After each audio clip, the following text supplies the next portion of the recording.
welcome to episode 2 of Album Armageddon!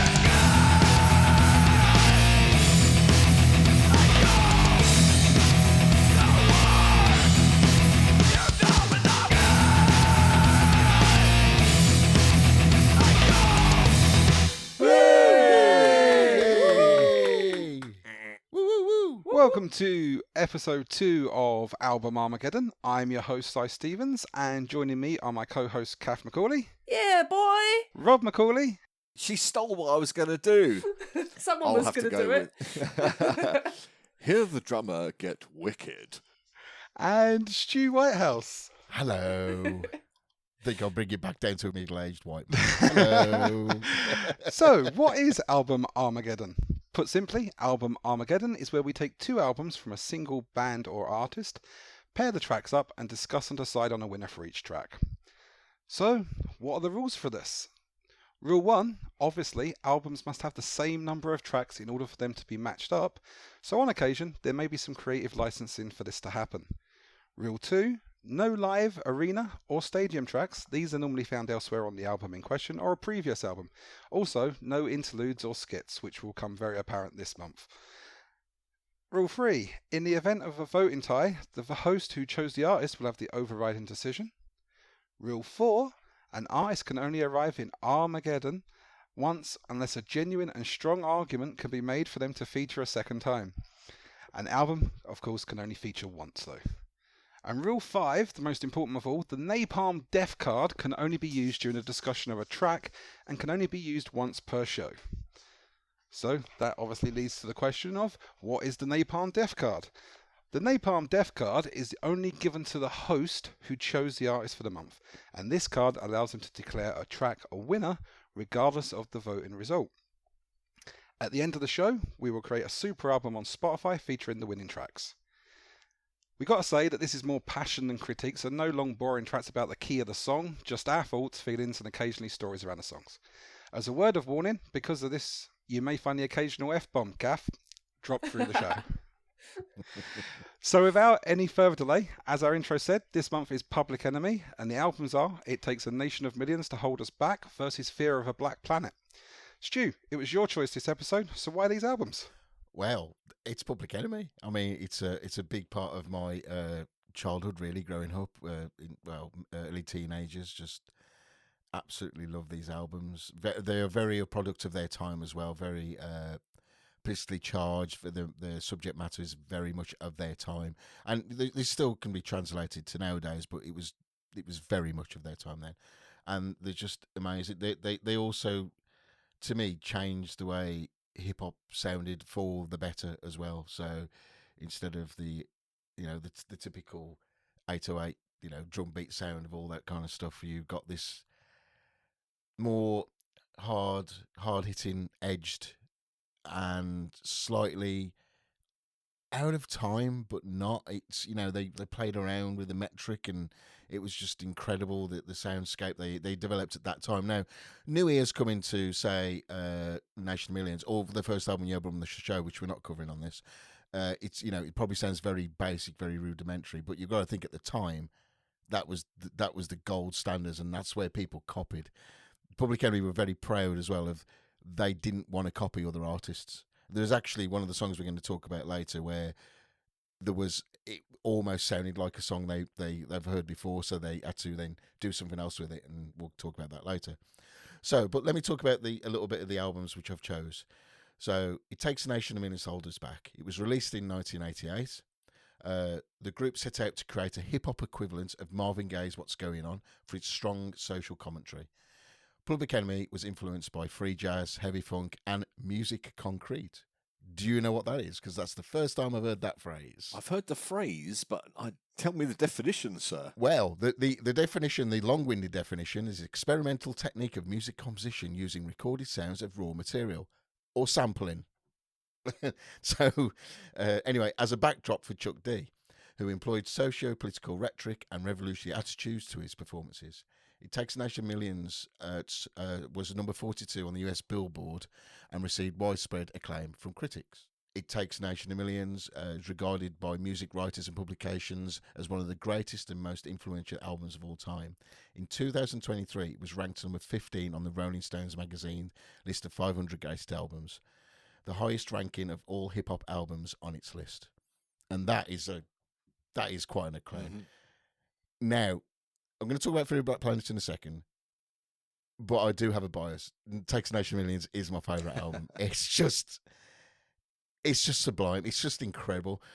Fear of a Black Planet has better recording techniques, and I think the sample delivery or the beats are far more complex. But there's just not as raw, and it's just amazing. It Takes a Nation. But I do like some Fear of the Black Planet. Trust me, it's on my list. So I'm going to go now over to Fear of the Black Planet and introduce that album. That was released in 1990.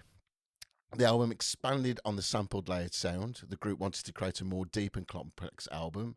Their songwriting was particularly inspired by controversy surrounding Professor Griff and his dismissal from the group in 1989. Fear of a Black Planet incorporates varying rhymes, numerous samples, media soundbites, erratic loops, reflecting the song's confrontational tone. And it is quite confrontational, the album. And that's what makes it great as well. Recorded during the golden age of hip-hop, Black Planet explores themes of organisation and empowerment in the black community, social issues affecting African Americans and race relations at the time. Its success continued because of its political subject matter in hip-hop and the genre's mainstream acceptance. Since then, it has been viewed as one of hip-hop's greatest and most important records. In 2004, the Library of Congress added it to its National Recordings Registry, which is incredible. It's a hip-hop record in there. And in 2020, Fear of Black Planet was ranked number 176 on the Rolling Stones magazine, Rolling Stones list of 500 greatest albums. Wow. So again, 2 albums in that list as well, which a lot of hip-hop artists don't have at all. Now, let me go over to Cath first of all. Before we actually start going into the tracks and all that, what's your history with Public Enemy or with hip-hop or rap in general? I mean, I know some of the tracks because they were very, very well-known tracks, but for the most part, not familiar with them at all. So I've not heard almost all of the tracks on the 2 albums that we've been listening to, apart from one which is going to be really obvious. One of the first tracks we're going to talk about, and then there's one later on that in fact, quite a few of them remind me of other tracks that I've heard by sort of rock and indie artists. But there's one later on that sounded like an industrial track that I used to enjoy. Yep. And I guess that the industrial people sampled Public Enemy and put it in their track. But yeah, it was really interesting, like just listening to the music and thinking, oh, that sounds like that, and that sounds like that, and like just memories of the early 90s. Fantastic. How about you then, Rob? A bit similar to Cath. So there's a couple of tracks that back in the 90s used to hit the industrial clubs quite heavily. So very familiar with them. Other tracks I sort of knew, but I haven't decided whether it's because they were iconic or whether other people had sampled them so much, or where So I ended up going down a massive rabbit hole of, I need to check this sample out. Oh, yeah, I know. Okay, that's not them. Maybe they got it from somewhere else. So it's quite a spiral. But a lot of it, just not familiar with at all. Been aware of Public Enemy for years. Never sat down and listened to these albums before. Okay. But really, do get a sense of a sign of the times with these 88 and 90. So, yeah. How about you, Si? Yeah, I mean, I'm pretty much in the Macaulay camp here. It's I know of Public Enemy. Never sat and listened to one of their albums. Never really sat and listened to their tracks. Never really put one of their tracks on a playlist or any other sort of recording. However, listening to these songs is like you are hearing samples from songs you know. You are hearing songs that other people have sampled. You've heard media clips that people have sampled. I've heard Mars. I heard Fatboy Slim. All of those at some point through listening to these albums. But actually listening to Public Enemy, not so much. So I think it's funny because I'm going to have more questions about these as we go through than actual opinions. It's funny, Si mentioned Mars. Just before we started recording, I was checking out Pump Up the Volume. Yep. Yeah.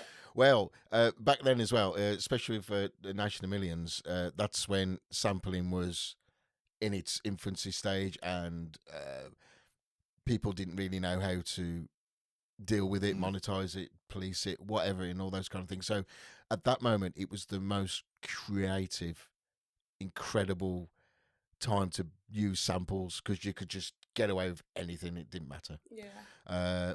Right, I've actually seen this band twice as well. Oh, So I've seen him at a Wow. festival called Phoenix.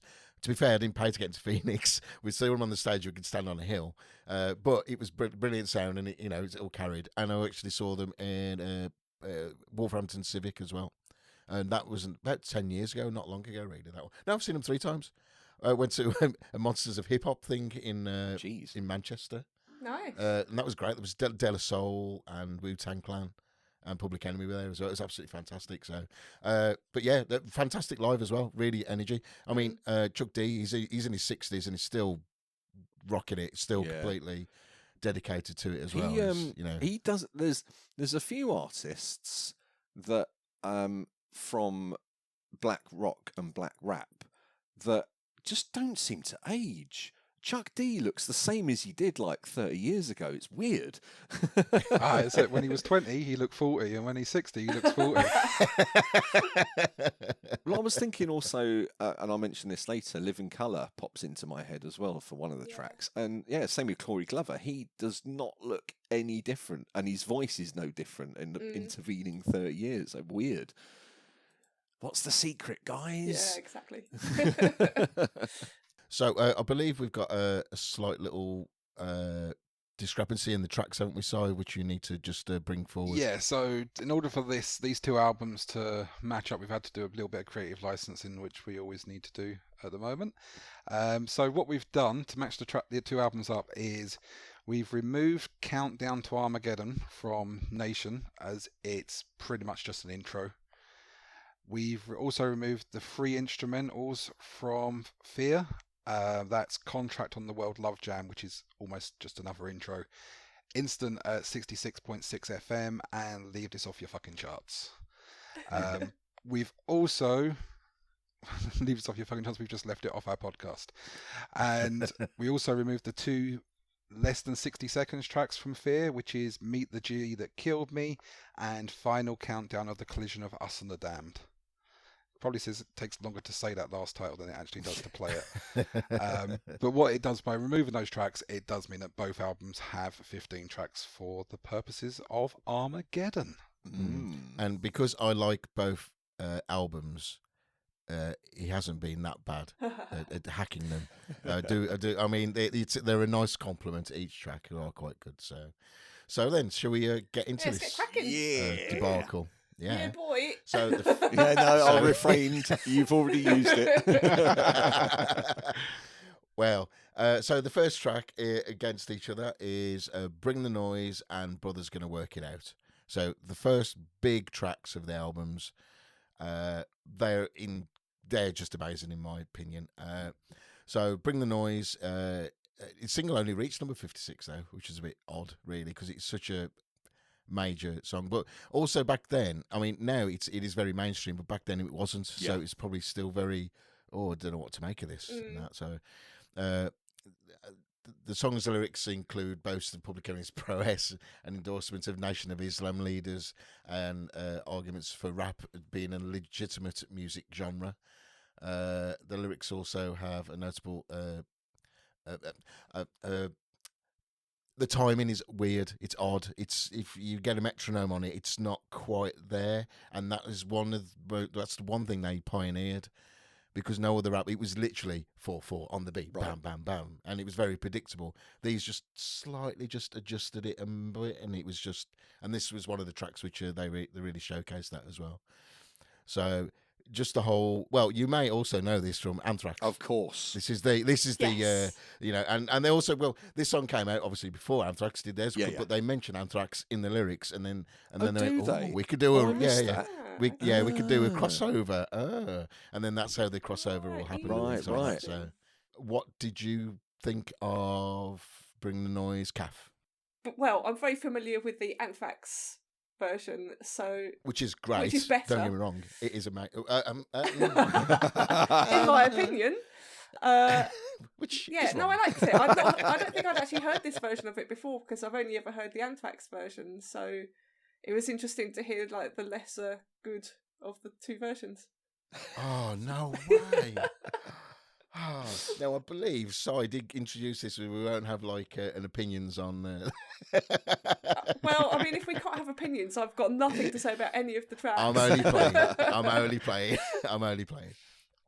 Okay, so there was nothing which really spoke to you in this track or anything. To be honest, a lot of the tracks I would just listen to them. I didn't sort of look at the lyrics. Some of them I did read the lyrics, but most of them I just wanted to sort of listen to the tracks and just decide whether or not I sort of liked all of the samples and sort of the melodies and stuff, rather than really sort of research what the track's about and its significance and things like that. I just wanted to be quite superficial about it. Because there was also quite a lot of tracks as well. Going for the vibe more than anything. Exactly, yeah. Right? Yeah. Does this track appeal to me?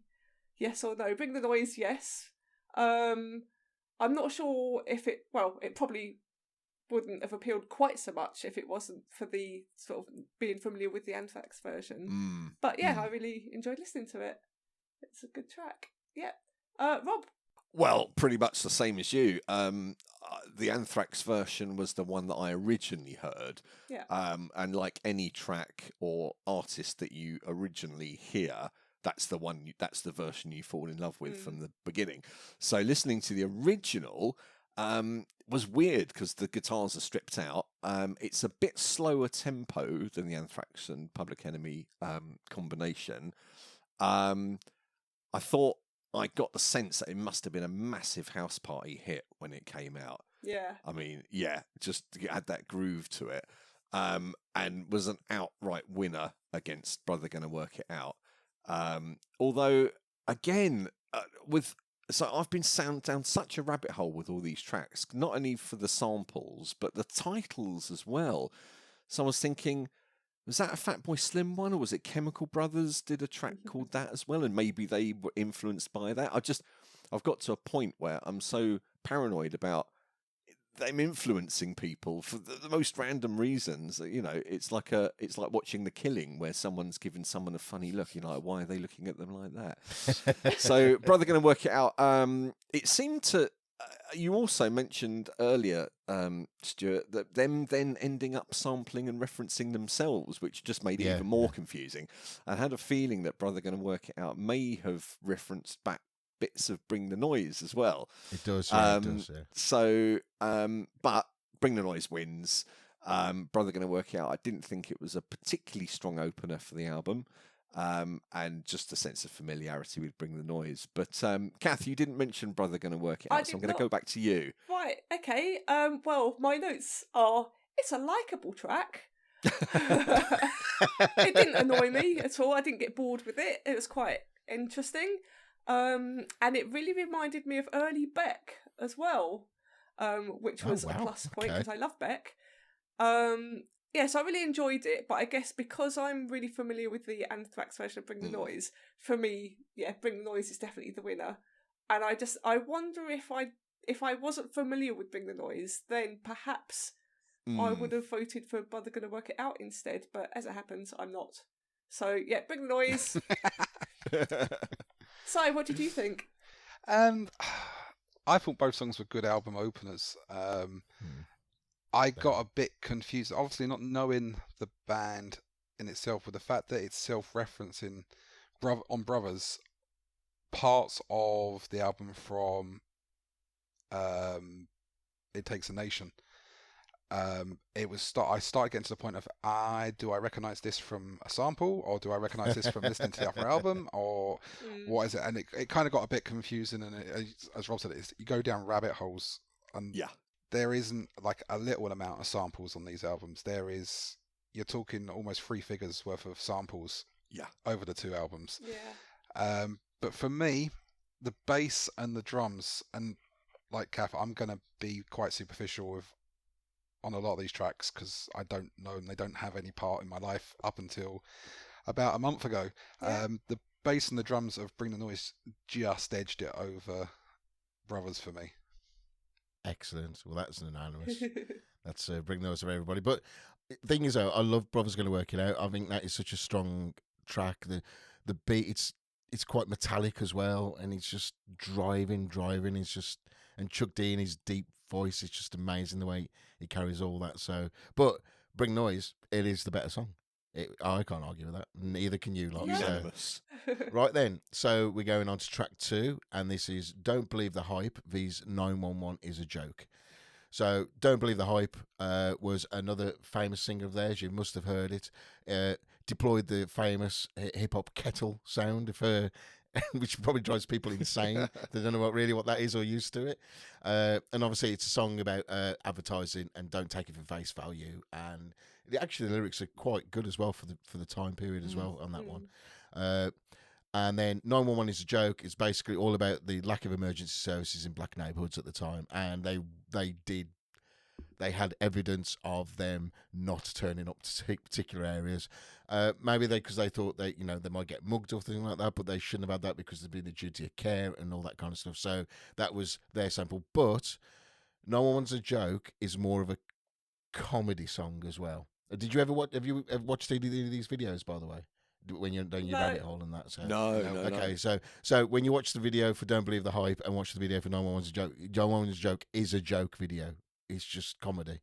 Don't Believe the Hype is quite serious, everybody's all looking moody. And I think if Flavour Flav is leading on it, I think it's more of the comedy aspect. Flav, I like Flav, but please don't sing a whole song. Please, just please don't do that. No, because you haven't got you can't carry anything in that sense. You can drop the odd and all those kind of stuff and emphasize certain amounts of parts, but don't do a whole song. So I'm going to go Don't Believe the Hype because I do actually think that's a better song anyway. That does have the annoying kettle noise sound on it though, but I like that, so it doesn't bother me, and it's relentless as well. It doesn't stop until the track actually ends. So, but I'm going to go to Psy for this one. Yeah, both of these were both their 3rd singles off the 2 albums as well, which I thought was a nice little matchup. He's so full of details, Si. Oh yeah, it's like little nuggets of fact coming out there. Absolutely pointless information, but I got it at a pub quiz. Like a golden rabbit laying little droplets of fact. And there was, I looking through all of the little things of all the facts of this, is like the 911 that was actually is quite a big, hugely misconstrued, as like you said, like the police being based on the police. So if you think of the time of the album, the areas and things like that, and what was happening in the world, especially in America at that time, that it's all about the police, and it really isn't. And if you really listen to the lyrics and look up some of the lyrics, which you tend to have to do with Flavour Flav at times, it's actually about the lack of paramedics going to a certain area, rather than the actual police. And that chorus is hell of a catchy. And that's one of the reasons why it's got my vote for over these 2. Right. And the So main you've got you got over the hurdle of Flavour Flav's voice. Yeah, I got over the hurdle of Flavour Flav's voice on this track because it's that little fucker's voice on the other track going nah every 2 seconds, which is the reason why I've not done Hype. Wow, that's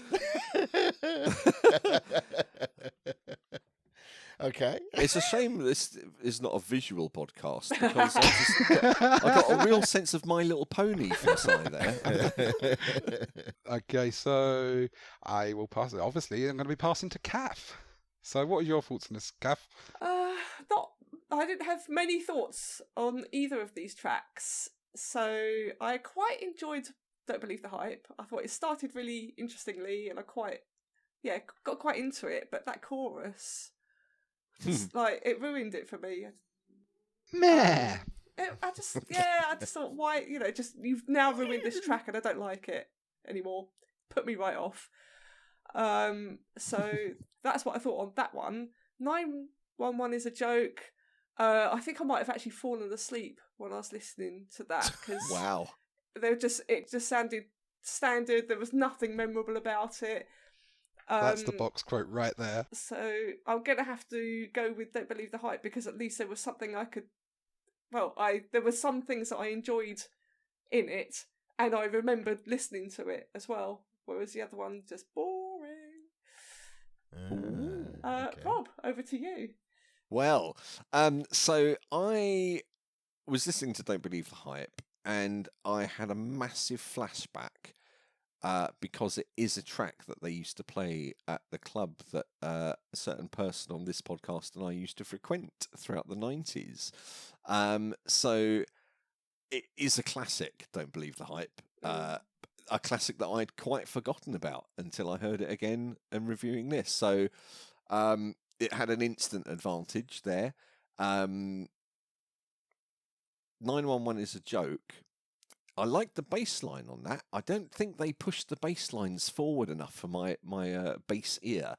But yeah, that was a nice feature. And also, this is the first time that I realised that Flavour Flav actually did full songs as well. I always got the sense he was just a backup to Chuck D, and maybe he is by and large, but for this one, he actually did the lead vocals, so that was nice to hear. I didn't mind it. I just thought it was beaten by Don't Believe the Hype because I just had that sense of flashback nostalgia. So yeah, Don't Believe the Hype from me. Excellent. So that's Don't Believe the Hype, which is a winner on which we're going to now call this super album It Takes Nature Minutes to Hold Us Back, because that's the second song so far. So right then, the third track is Cold Lampin with Flavour V's Welcome to the Terrordome. So Cold Lampin with Flavour, again, it's another solo using the classic cattle noise and all that. It's more of a freestyle. Well, you've got to understand a lot of this rap music at that period as well. It was about rap battles and freestyling, and just words would just tumble out and they'd rhyme or they'd go together and they make no sense and things like that. And this is a classic example of that. Apart from, it has possibly one of the worst lyrics I've ever heard in my entire life. I know it sounds crazy, but it fits perfect. Peter picked a Peter Perfect picked a perfect Peter. What the no, Flav. It's not a very good song, in my opinion. And then you got Welcome to the Terrordome. Oh, that beat is so amazing. It's just amazing, and it happens to be Chuck D's favourite song as well. On these albums, yeah, that was when I was researching. I was going, I didn't really know. He actually went out his way and actually specified this track. The track takes on the controversy caused by Professor Griff. Does anybody know what happened to Professor Griff? Actually, does anybody know who Professor Griff is? No to both of those questions. No. Enlighten us. Right, okay then. Have you heard of the security of the First World? S1Ws? You might have heard the frame S1Ws in the songs. No. No? Okay. Okay, well, S1Ws were the military arm, quote unquote, of Public Enemy, and Professor Griff was their information minister. Oh, God. Anyway, it was, all a part of the show and whatnot. When Nation Millions came out, he got in a lot of hot water because of some anti-Semitic remarks he made. And you read all the interviews out. He had an interview a few years back about it, and it's a bit of to and fro. It's like he says this, they say that. It's a bit of who do you believe, or it's whatever. It's But basically, he was just let go from the band. Chuck D, didn't really want to have anything. He didn't want Professor Griff to go, but he didn't want to also get involved in a lot of, because they were being called racist, and they were being called racist and anti-Semitic and all that kind of stuff. Yeah.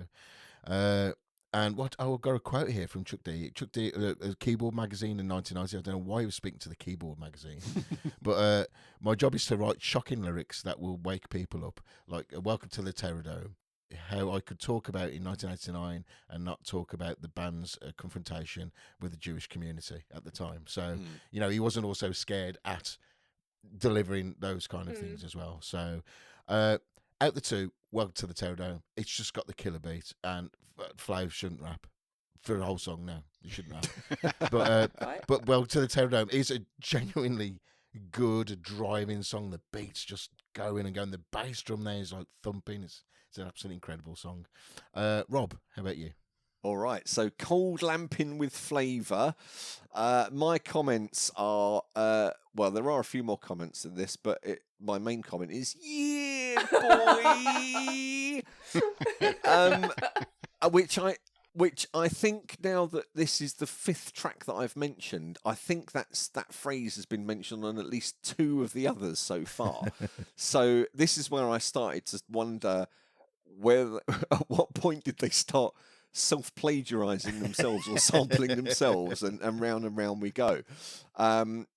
So that track starts off absolutely fine, interesting, and then it descends into Flav saying flavour a lot. Lots, yeah. So yeah, I kind of lost interest at that point. But Welcome to the Terrordome, I like the intro, and this is the point where I started spotting samples left, right, and centre. So they had "This Is a Journey into Sound." Yeah. There was there's like a Rasta sort of phrase as well in there that I'm sure I've heard in other things as well.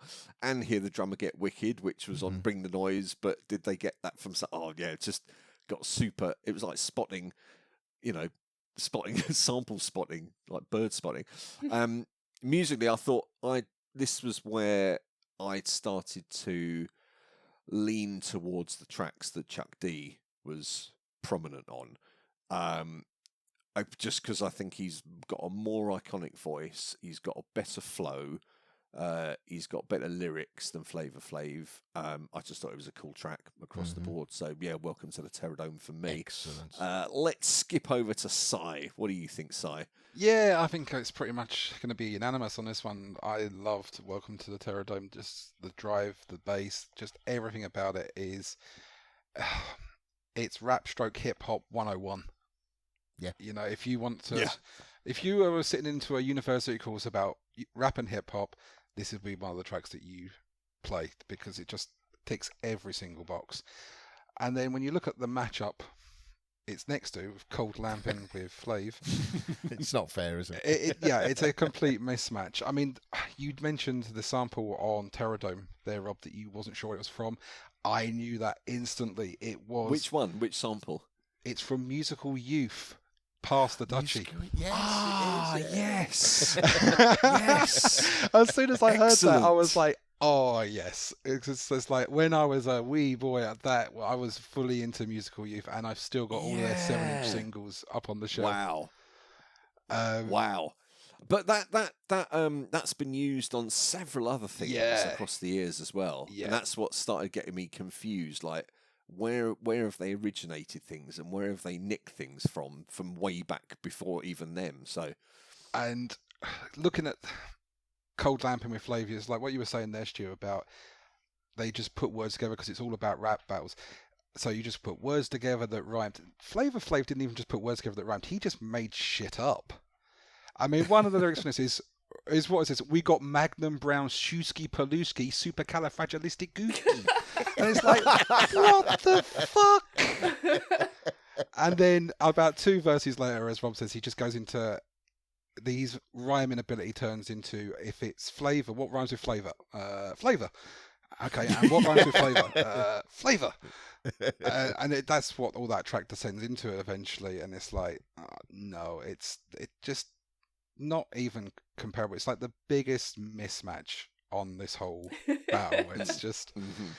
No, it's definitely Welcome to the Terrordome for me. But what about you, Cath? Are you going to flip the trend here? Well, I mean, I didn't give it anywhere near as much thought as you guys have. So Cold Lampin with Flavour what I really liked about that track, I thought it's a fairly good track. And I love the "yeah, boy" at the start because that's the first time that they've done that. And I thought, oh, brilliant. Yeah, I like that. So I enjoyed that track. Welcome to the Terrordome. Again, I just didn't. There was nothing that really stood out to me on that track. I was kind of hoping it might be something to do with Mad Max because of the title of it. I was thinking, oh yeah, it'd be a cool Mad Max song, but it wasn't. So I'm going to vote for Cold Lamping, even though that's not going to get in because it's 3 against 1. Wow. No, but it's your vote. It's in the archive. It's in the record. I'm just making a note of it right now. So, right then, the winner on that one, Entertainment Seat, was Welcome to the Terrordome. Next track, track 4, Terminator X to the Edge of Panic, is Pollywanacraka.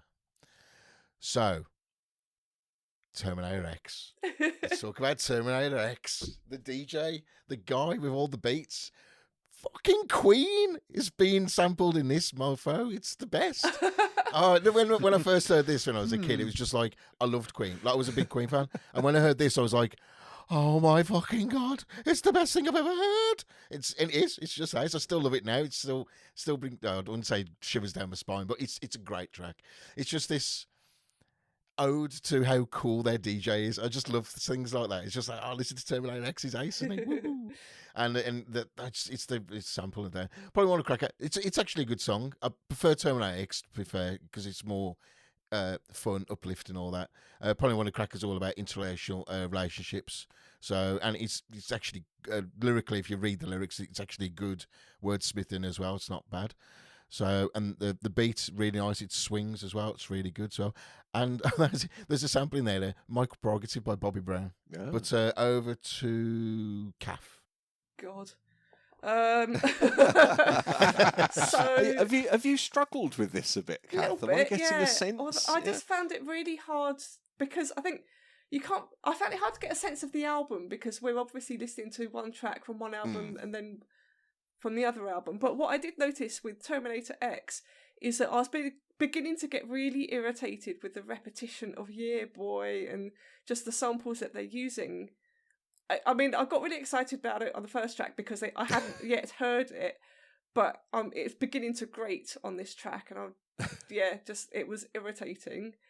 The Pollywanacraka, the only thing of real note to me was that the croaky voice annoyed me. That's Chuck. That was ace. Chuck D's voice. I really like it. So I don't really know which. I mean, they both irritated me. Which one irritated you the least? Pollywanacraka irritated me less because I've written less about it. Okay, so I'm going to vote for that one. Si, over to you. I am going to go with Pollywanacraka on this one. It's just a chilled out, laid back collection of stories. However, it does also annoy me with the Mr. and his sister. Mr. It's just like, oh, fuck's sake, just put a rocket up his arse and let's get going with the song. But I can see what they were trying to do with that. And one of the main reasons why I picked Pollywanacraka, and this is where me and Stu fall out, was that's the worst fucking use of a Queen sample I've ever heard. Dear me. Right, I'm leaving the podcast. I'm out of it. Rob? Oh, sorry. Yeah, Rob, we've got a hand trying to roll. I keep forgetting we've got a hand over things. I'm here. I've got opinions. Well, actually, your opinion is really important because you can make the draw. Okay, well, let me draw out the suspense a bit by reading you the first 2 lines of my comment on Terminator X to the Edge of Panic, which were, Flash Gordon, Jesus. So once it gets going, it's pretty good. There's also a sound in there, like a sort of rising squeal, that just sounds like it's been in a whole bunch of other stuff. Right. Before it probably then, has, since because then. that track is sample-tastic. Yeah, exactly. But really, though, what Stuart loves about it is what I don't love about it, and that is it's just a showcase for the DJ, which is cool and all. But then it started getting me thinking about Mixmaster Mike in the Beastie Boys. Yeah, exactly. Because, and I'll come back to the Beastie Boys later. Mixmaster Mike wasn't doing that at the time, but then later DJs start to do this sort of thing, little showcase bits. I thought that was interesting, perhaps in its influence. But Pollywanacraka, I love the title for starters, and I'm starting to get into some of the. When I was looking at it as a whole, I thought they had some pretty cool song titles as it goes, and just musically, I preferred Pollywanacraka. So yeah, Pollywanacraka for me. Well, that's the first song Stu. so far which has not gone my way. Right. Well, is it Napalm Death Time? No. It's not. I'm not going to waste it on that. So, track 5. Right now, speaking as a white middle-aged man from England, I find it very hard to say this word, so I'm not going to say the. I'm going to say the N word. So it's Mind Terrorist Fees, the Anti-N Machine. So. Great tracks in themselves. The Anti-N Machine is very self-explanatory what it's all about. Great hook as well, and the way it bleeds into the next song, which is a Burn Hollywood Burn, which is a shame really, because the way we're listening to the tracks, you don't get that. Yeah. Because I've listened to this song so many times, and I go, oh, it's meant to go in it. Oh no, it hasn't. So we're going into agree. And the next song is also a good song, but it's not the song which it should have been. Anyway. So, and then Mind Terrorist, it's just it's a musical break on the album really. So there's a lot of samples as well on there, which a lot of them are all Public Enemy. So they sample Terminator X himself, Bring the Noise, Black Steel in the Hour of Chaos, which we will talk about later as well. So that one's a good one. I like the Anti-N Machine though way more. There's a story, and it's really good beats in there. There's some nonsensical rapping in there as well, like there always is, but the sentiment is in the right place as well, and again a product of its time. So I'm going to go over to Rob now. Okay, thank you very much, Stuart. Welcome to Rob's news desk. On this one, Mind Terrorist versus Anti-N Machine. Mind Terrorist, again, I can sum it up with one phrase: yeah, boy, for possibly the 7th time. Yeah. And the one quote that I did write down was overused, apparently. I've written to the Daily Mail to say, I would like to complain about this album. I think they use yeah, boy, far too much, and I'd like to complain. Mind Terrorist, it just seems like a bit of an interlude. Again, probably better in the context of listening to the album on its own. There is a way to do repetition that breeds familiarity and comfort, but because we're skipping between tracks, I just think it lost it on that one. Anti-N Machine, super annoying intro. Then it gets into a really cool bass line, musically nice. But the bass line just buried in the mix again. At least it was on my headphones. I thought it would be a really good club track, but there's just a bit too much chopping and changing in it for me. I like to get into it. I like to be Madonna and get into the groove, Really torn on this one because there's so many good bits and so many bad bits in it. So there's some cool like Rasta singing going on, samples in there. And then sound effects that sound like, those DJ decks went, DJ Hero. Which obviously is a product of its time, but as a result of that, it just hasn't aged well. But it's still the better track for me because it is a track, it's a song. So Anti-N Machine for me. Let's whiz over to Cath on her news desk. Right, so Mind Terrorist I thought was lovely, like short and sweet, which I very much enjoyed. But can it fuck off with the yeah, boy? I'm getting so fucking sick of hearing that sample. Can they please stop now? Like it was brilliant at first, but fuck off with it. They've run out of samples. Like just enough already. So I didn't like it, despite it being quite short, which is a plus point. Anti-N Machine, not too bad actually. That one, I thought it sounded kind of different from all the ones that I'd already heard, and I liked that about it. So I'm voting for Anti-N Machine. Good choice. We're going to run out of pinch harmonics in this podcast. How do you, Si? Yeah, I am pretty much.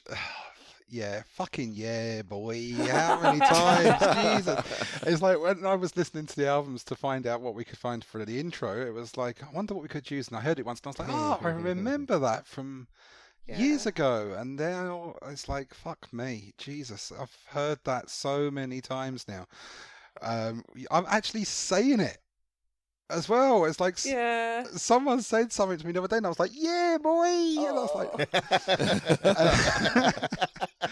and I was like, no, this has got to stop. It's like, how many times can they fucking use it?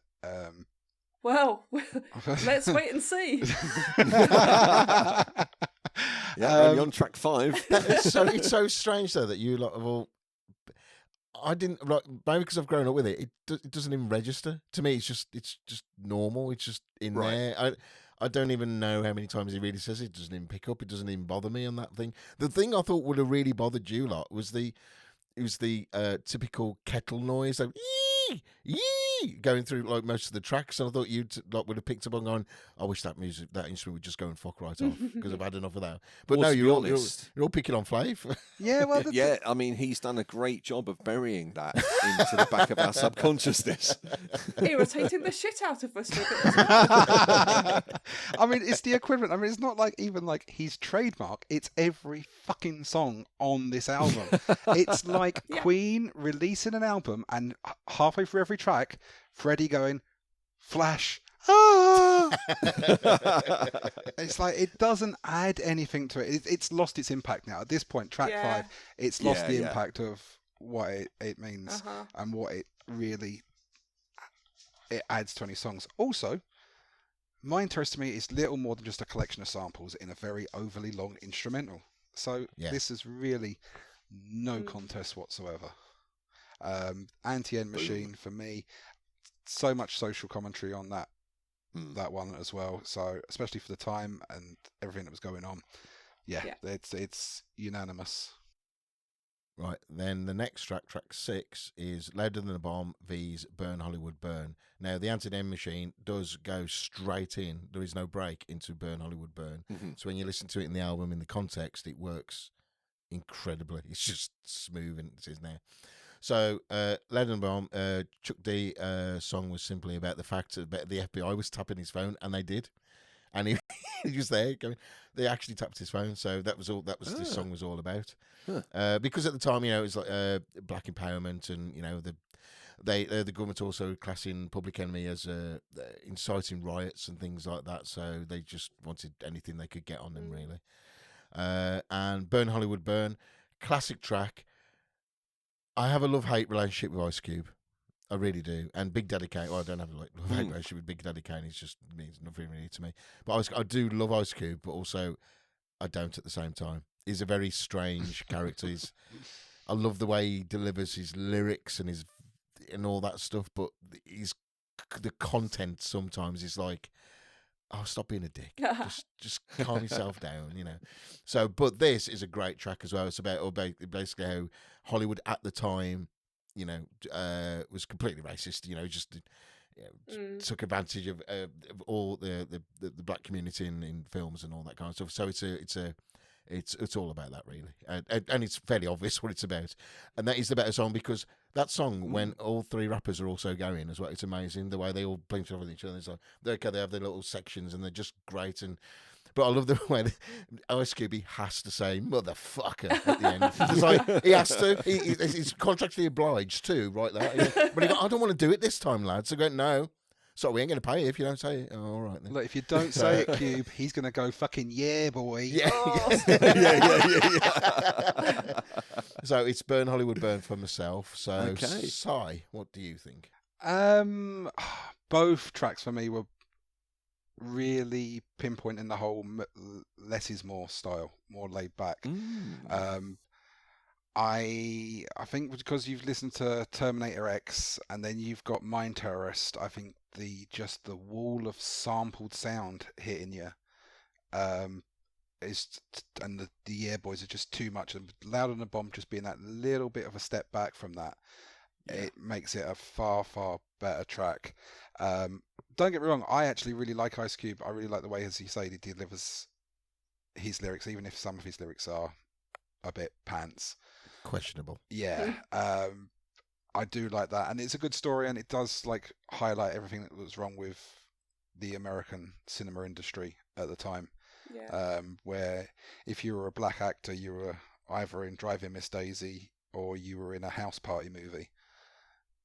You know, and it was like, I do like that. So yeah, it was a toss up. It was really close on this one, but I went just because is less of that sampled sound, louder than a bomb. Oh, interesting. And so what was you thinking, Rob? So this was the point where I started to go a bit further down the rabbit hole, and started to come up with thoughts of my own on what Public Enemy I liked about them and didn't like about them as a whole.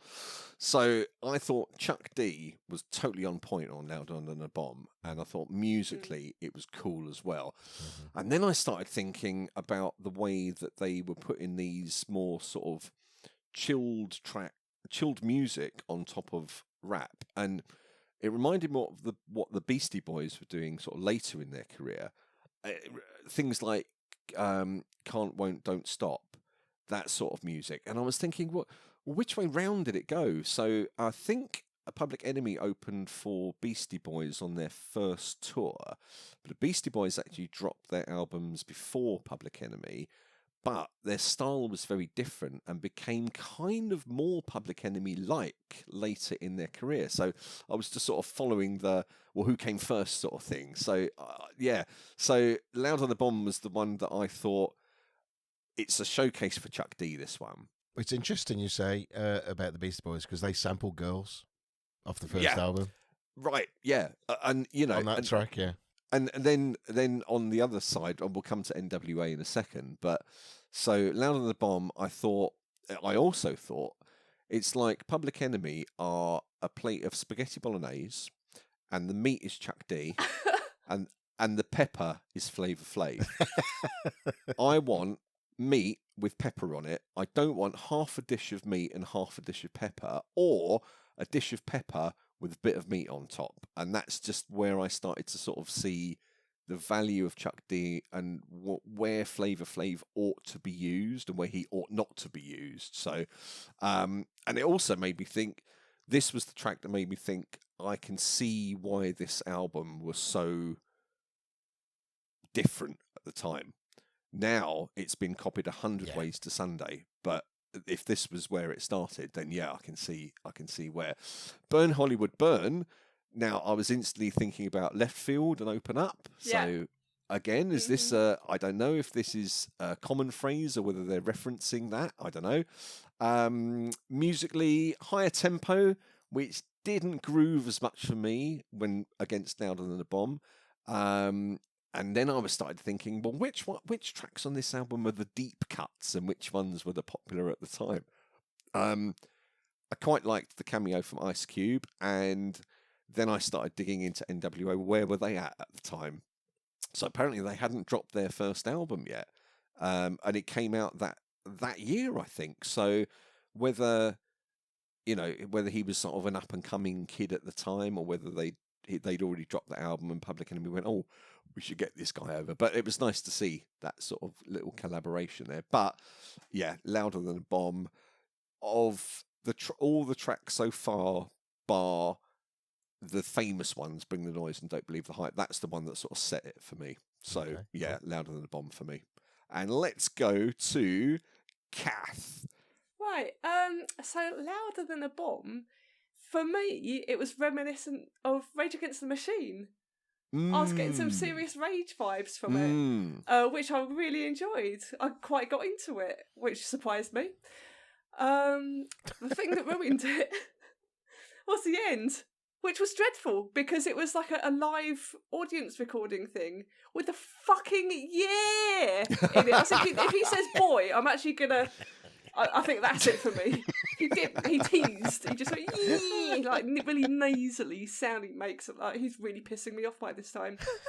Oh dear. Like, I thought the track was great, but can they just please, firstly, fuck off with the Year Boy. Secondly, fuck off with the live audience stuff as well.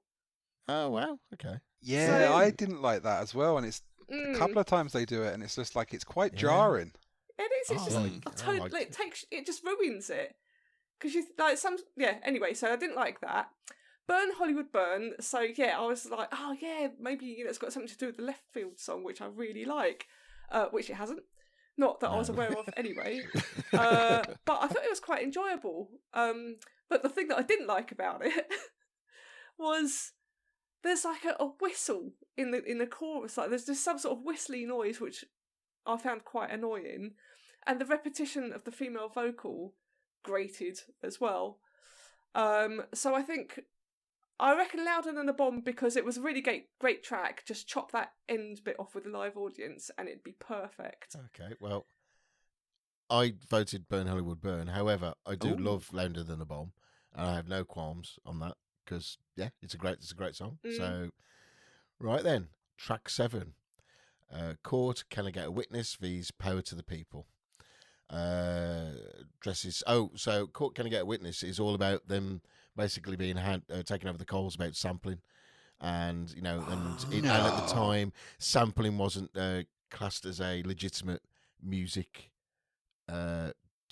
creation or anything like that. It was like robbery and all that. No, you could obviously, if you are taking somebody's sample and you're re-engineering it into something in your song, and you haven't had to pay the session musicians or anybody who created the original work, yeah, of course, I think you should pay them and all that. But I loved it at the time. It was the Wild West. Everybody could sample what they wanted, and because nobody knew what was going on. It was wonderful. So this song basically is all about that. Power to the People. It's a cool sounding song. It's a nice beat. It feels more of an improvised rap battle song, because when you read the lyrics, you're just like going, this is a bit like a Beastie Boys song. Really makes no sense. It's just words sound cool next to other words. So my vote's going to go Court, Can I Get a Witness? Because I just love the subject matter as well. It's just awesome. So, Cath, how about you? So Court, Can We Get a Witness? Awful live audience intro, which unnecessary. Get rid of it. I really like the track though, and it really reminded me of Pop Will Eat Itself, not Now James We're Busy. Yeah. Well, Pop Will Eat Itself, we're very influenced by Public Enemy. So so I really enjoyed that. I just thought, I can get into this track. It's good, but just do me a favour and get rid of that intro. Okay. Power to the People. Found it a bit boring, which I've been told is the worst insult that you can say about music. And I wondered if there was actually a very important message being delivered between the shouts of "Turn It Up." Although I wasn't looking at the lyrics, so I don't really know. But yeah, I just didn't enjoy it that as much, I guess, if at all. So yeah, I'm definitely caught. Can we get a witness? Rob, what did you think? Well, thank you. Thank you for passing to me. Why not, right? Well, I mean, I could. Si, what do you think? Sorry, I may have been caught on the hop there, just trying to fill something in to say. So yeah, it was at this point that we have by now in this comparison been name checking so many artists that had been influenced by them. Cath's mentioned Rage Against the Machine now. Yeah, it's just at that point I was like, where does it begin and end in terms of their influence? I mean, I don't remember this album at the time, but I am now hearing so many things that have come since it that have either directly sampled it or name checked it. And Stuart, you mentioned about the sampling. Did that become a problem later? Were they sort of retrospectively sued for using things? I can't remember, because I can't remember any albums being reissued with samples taken out or interesting re-engineered. So I don't know. I need to look at this a little bit more. But may I'm only now guessing. So, but maybe it was like, right, there's a cut off. Look, okay, anything from then, yeah, if you can work it out, then fine. If not, then it's. But now, like, I think now, if you want to use a song, you want to actually release it in a proper fashion and manner. You have to clear everything. You cannot go. You can't do anything there. But back then, there was no of those rules, and it's trying to find the samples, and you've got to bury and dig deep. It's like what you were doing, Rob. You go down and like you go, hang on, I can hit something, but it's not, and it may not even be what you think it actually is. It could be something else. So. I don't really know. I mean, I know that when I think we got Beastie Boys at some point covering, and that's a whole big thing as sampling as well. But it was around about that era as well, all that stuff. So I'm sure there was, but I didn't see any news articles about that either, apart from the one where they were trying to take him to court for sampling. Yeah, amazing. So yeah, back to the track. Sorry, I digress. So, Court, Can We Get a Witness? Just got a nice funky wah guitar in it. I mean, that wins it for me. It's got a cool musical backing track. I just like the lyrics better than Power to the People, for which I believe the chorus, which annoyed me greatly, was Power to the People. Repeated. So yeah, this was hands down win for me. Again, another cool little title as well. Yeah, Can I Get Witness for me? Let's go to Sai. Yeah, well, I haven't got a lot of notes for this one. Is cool. Can we get witness? 70s style whacker guitar reminds me of Shaft. And that it did sample Shaft as well. There you go. Did it? That's probably what it was. I was looking to see if it sampled. I couldn't see if it sampled Shaft or not. But yeah, it definitely reminds me of that.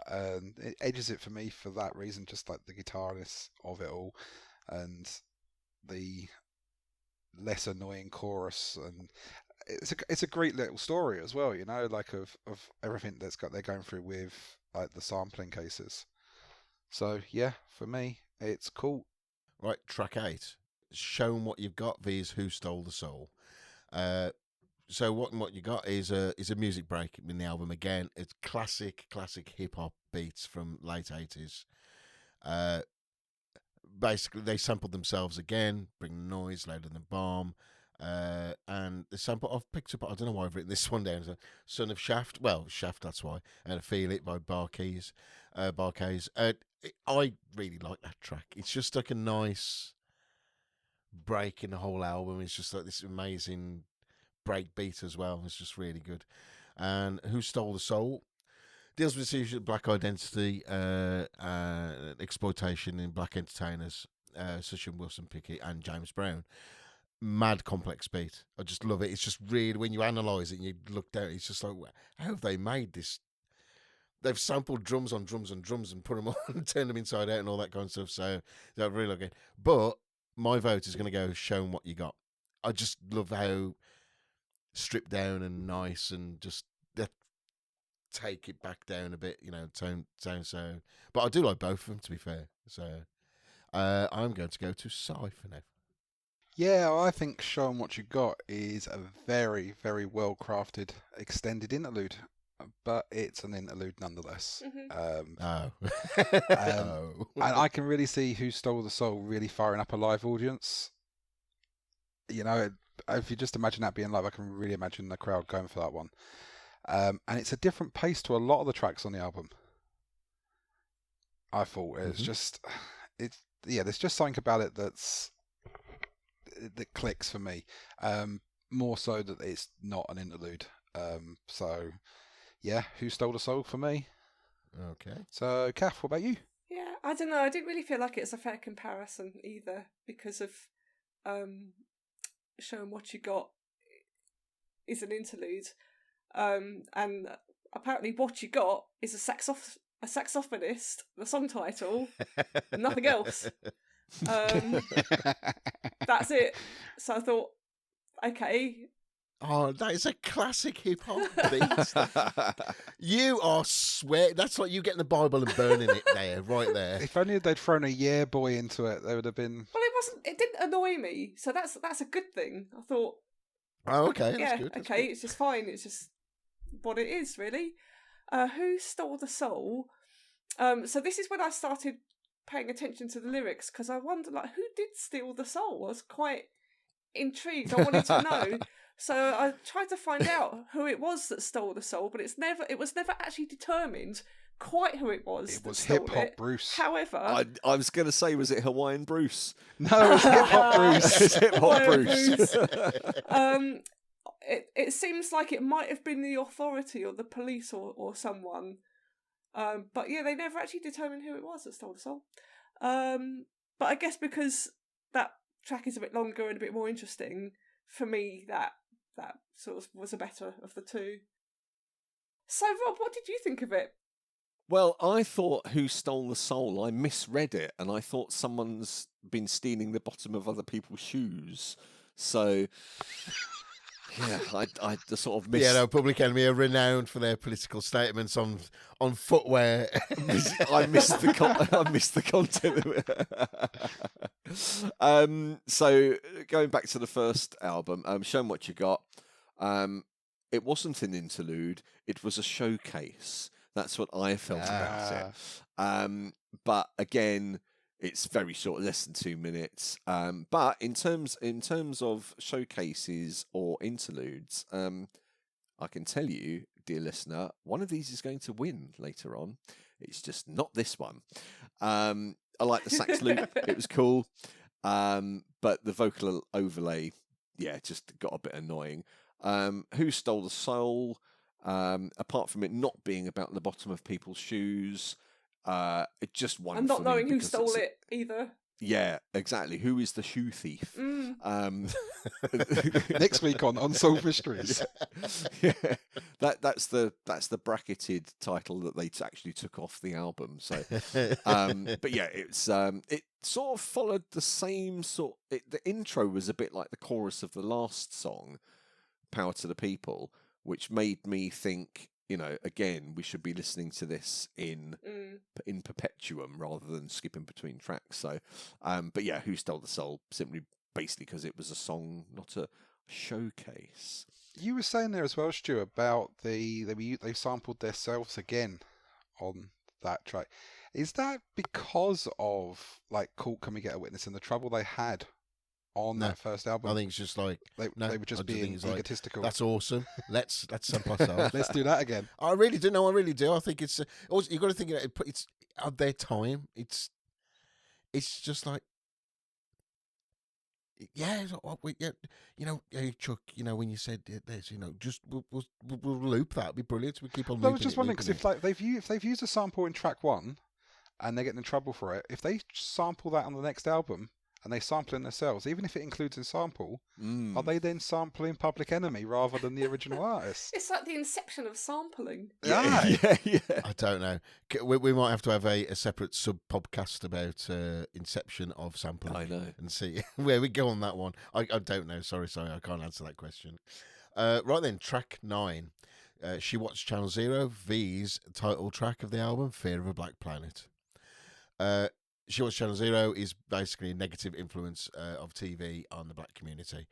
Remains relevant in today's media, negativity impacting society, and call to action to control their own narratives. And it is true. It's like it doesn't matter what community you're in. TV sucks ass as well. So it's always like trying to push this particular narrative, which is hard to navigate at sometimes. And Fear of a Black Planet, what my notes on that one? Comedian Dick Gregory stating black man, black woman, black baby, followed by some kid declarations of what's wrong with some colour in the family tree. That's a great line as well, that is. The beat was stable and lines were delivered slowly for maximum clarity as well. So it was very meticulous the way that track was put together as well. But I'm actually voting for She Watched Channel Zero, and the thing is, though, I am a bit torn because it is also effing irritating, that song. But I just like I know it's weird.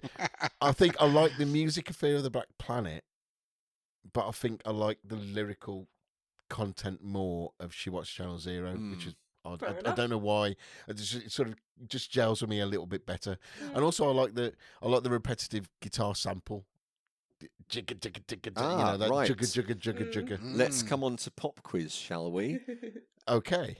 Who is that sampled guitar by? Slayer.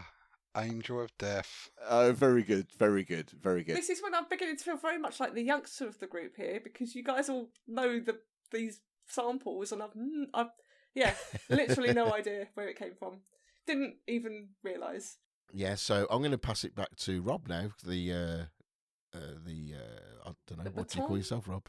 The twang. stick? Old grey beard. I don't know. I don't know if it's old grey beard. So she watched Channel Zero. So for me, that was a track that used to get played consistently in the 90s every Saturday night at the industrial club that I used to go to. I suppose it's got very industrial. Exactly, because it's got that. It's 88. You're looking at. It's almost like rap's foray into industrial, and it's an absolute classic as well. Marrying Angel of Death by Slayer with Run DMC with Public Enemy, just brilliant. Yes, it's an annoying chorus, but it's just catchy as hell, and that led to that guitar riff getting sampled by loads of industrial bands in the 90s as well, KMFDM being one of them. So up against the title track of Fear of a Black Planet.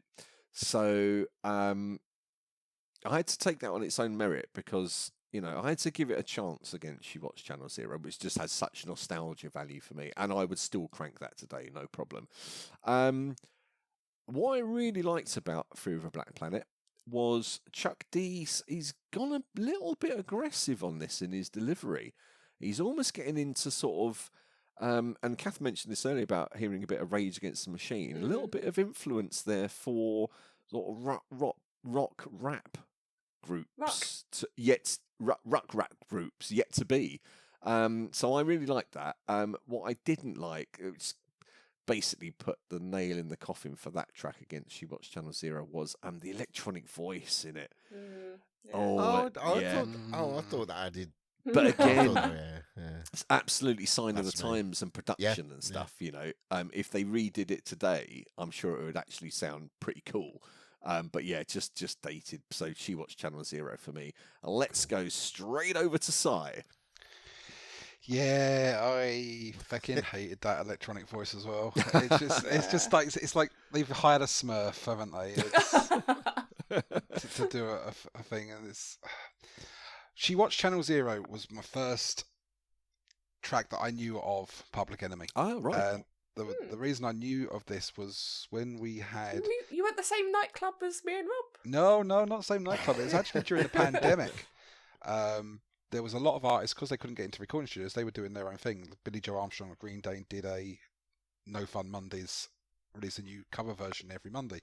And there was a group of artists that actually covered Watch Channel Zero. And it was like the guitarist from Slayer, I think it was, and Rage Against the Machine. Mike D was in there doing like the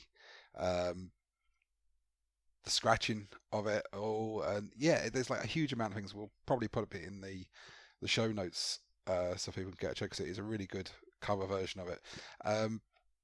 Amazing sample of Angel of Death by Slayer. It just appeals to my love of rock and guitars, and as much as I love Fear of a Black Planet, and it is a really strong title track as well,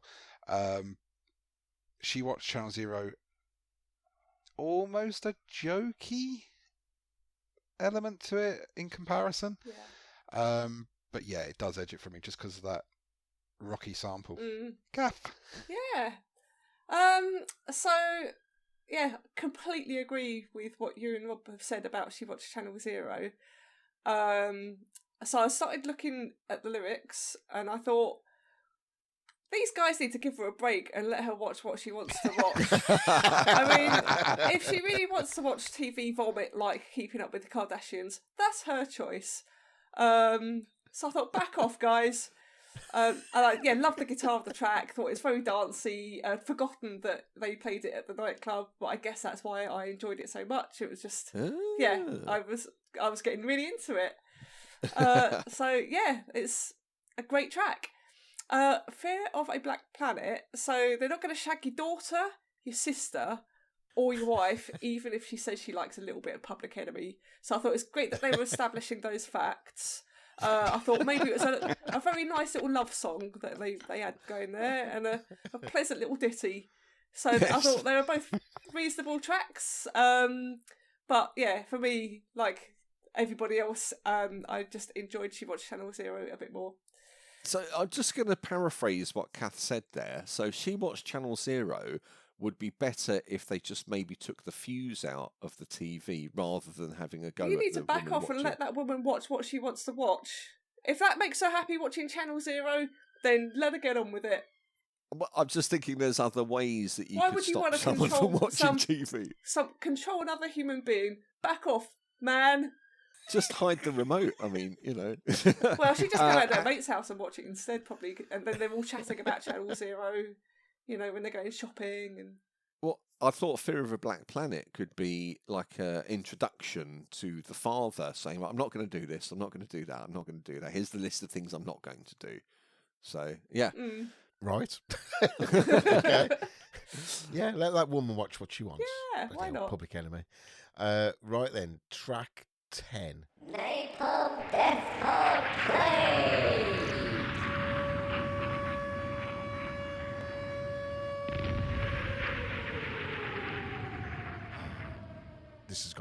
This will be vetoed if you're not doing it the way I want it to go. Night of the Living Baseheads vs Revolutionary Generation. Night of the Living Baseheads will win, hands down. Period. End of. I've already played the nuclear card, or whatever they call it, napalm card. Done. Oh, it's a fucking great song. It's the best delivery. It's just fantastic music in there. Total references the film at Night of the Living Dead, but it's all about people addicted to, you know, in the community of crack, and at that time very big in those particular areas. Classic kettle noise again. Slash saxophone, I suppose. The song has more samples in it than any other on the album. It has 20. I've not listed any of them. There's just too many. It just goes on and on and on. But my God, that track is just, that's my Stu in 1990. That was all about me. I just was my Walkman, my tape Walkman, just walking down the road. Just, bass. Oh, look, it was ice. Anyway, Revolution Generation. It's okay. It's a pro gender equality song. It actually is very pro gender equality. It's good. It's got a really good driving beat. It's clear. The vocals are really clear. You know, it's good, but it just can't stand up to Night of the Living Baseheads. It's just, that song is Stu. Right there. I wasn't a smackhead. No, just I'd like to point this out. Sorry, what are your thoughts? Well, I think the Revolutionary Generation is clearly that they've decided that she's going to let her watch Love Island. Sorry, Si, what Stu should have said there is, what are your thoughts that don't matter? Yeah, that's true. Yeah, what are your thoughts that don't matter? Let's hear them, because they ain't going to be irrelevant. I went for Revolutionary Generation, and for one reason. I prefer the overall track production of Generation, especially if you're listening on headphones, because, as you say, there's 20 samples on Night of the Living Baseheads, and if they took that fucking horn off of it, they could have quite happily had won that matchup with 19 samples. He's so hornist. He's right, but no, he's not. He's wrong at the same time. So, Cath, how about your non-important opinion? Yeah, What my else opinion that it doesn't matter. Night of the Living Baseheads. So I was trying to figure out like who the Baseheads actually were, and it was quite difficult to figure out. And I wondered, because it was sort of suggested that they might have been fellow musicians or something. But then it was there were a lot of sort of drug references, and I wasn't sure if maybe they're just a bunch of stoners or something. Either way, I thought it was a fine track. A fine track. A fine track. A fine track. No, I don't know what it was about, but it's a fine track. I enjoyed it. Revolutionary Generation sounded like it was recorded in a bucket. Yes, but which I wasn't like so that. good. like However, I thought it was great what they were talking about with gender equality. And even though I think musically it wasn't as good as Night of the Living Baseheads, I think because it's such an important subject matter, that gets my insignificant, irrelevant vote. Rob? Well, my irrelevant thoughts. So, Night of the Living Baseheads made me look up what a basehead was. So, duly noted there. What's a basehead? It's Basehead's crack cocaine, isn't it? So, okay. yes, I did my due diligence. Did you hear my intro to the song? Did you listen? No, at the time I was. Yeah. I talked when I to was Cath, by the listening way. Well, yes, I did, but then again, my comment was that I couldn't. It wasn't very clear what the bassheads were in the song. Okay, right. Okay. Right. So yeah, not that it matters. We know which one's won. Yeah. I agree with it. Excellent. There you go. What I thought generally was Revolutionary Generation. Yes, indeed. I didn't describe it as a bucket. I just called it. It sounded a bit flatter. But that was generally to do with the vocal performance more than anything else compared to Night of Living Baseheads. Again, cool title, Light of the Living Baseheads. And what I most was thinking was, who started doing this cutting up of styles and samples first? Prevalent with the Beastie Boys. So I checked out the Beastie Boys' early releases, and they just weren't doing it at the time. So they clearly got it from Public Enemy later on. So, which I thought was kind of cool. But yeah, Night of the Living Baseheads already won. Yeah. Move on. That matchup is a cautionary tale of how not to use a napalm death card as well. You basically used it on a track where everyone, 3/4 of us, agreed with you. I didn't care. It was happening. It was going in there anyway. I was just making sure I got all the guns firing. Fair enough. Right, track 11, Black Steel in the Eye of Chaos, V's Can't Do Nothing for Your Man. Well, this is an obvious winner. For what have I been saying about Flavour Flav doing solo? What should he be doing or not doing? Right. Again, it's not a very good song. It's just another Flavour solo. It's actually got more of a story in that song than his other songs. So we'll give him that one, maybe, a little bit. Are you saying that he did nothing for you, man? Nah, he didn't do for me, man. But Black Steel in the Eye of Chaos, it's such an ace song. I love it. It's got a very monotonous piano loop. I know it has. And even at the time, I was, that's a bit monotonous. But I'm sorry, the opening line, I got a letter from the government the other day. I opened it and read it and said there were suckers. The best line into an opening in a song. It's just fantastic. The whole song as well is just really good. And that, so that Black Steel in Our Chaos, that's for me. It's you can't. No, I can't do Flav. I can't have a whole track. No. So because Cath seems to be attacked by a cat, I'm going to go straight over to Sai. Yes, so for me, the story of the prison break on Black Steel in the Eye of Chaos is, for me, probably one of the best about the topic. And the only comparison I can really think of that was Thin Lizzy's Jailbreak. Oh, I was thinking about Prison Bruce.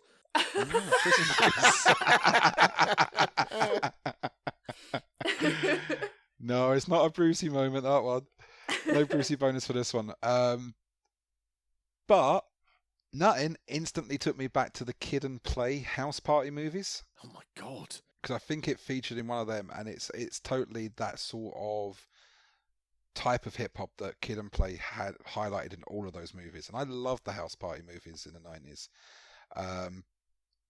But yeah, Black Steel is an amazing track. It's a hard one for me, this one. Even though we've got Flavour Flav rapping on his own, which shouldn't be allowed. At least we all agree on that one. Yeah. If you take it as not a Public Enemy track and take it as a jokey, more comical relief track, it probably adds a bit more to Nuttin.